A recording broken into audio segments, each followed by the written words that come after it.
বছর তিনেক আগে একটি গল্প আসে নির্মাতা প্রবীর রায় চৌধুরীর মাথায়।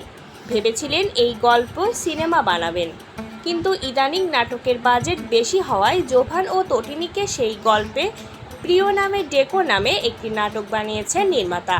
গেল ঈদ উপলক্ষে নাটকটি মুক্তি পেয়েছে।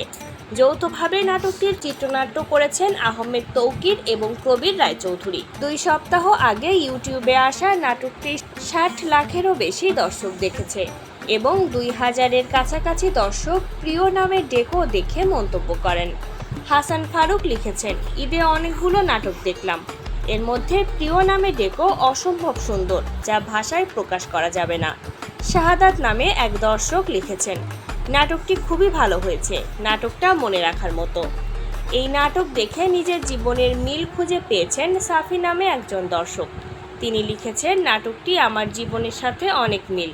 আমার স্ত্রীকে বলতে চাই, বিয়ের পর থেকে হয়তো আমাকে স্বামী হিসেবে মেনে নিতে পারোনি, কখনো মন থেকে ভালোবাসোনি। জানি সে এসে যেদিন তোমাকে ডাকবে সেদিন তুমি চলে যাবে, যেও, আমি বাধা দেব না, তবে মনে রেখো আমৃত্যু তোমাকেই ভালোবেসে যাব।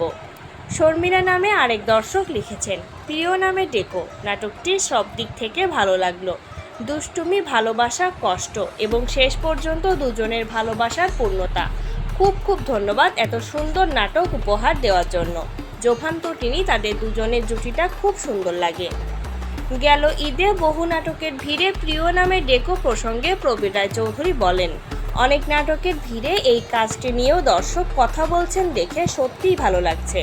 আমি সবসময় এই জেনারেশনের গল্প বলি, সেখান থেকে এবার এই নাটকের মাধ্যমে কিছুটা আগের জেনারেশনের গল্প বলেছি।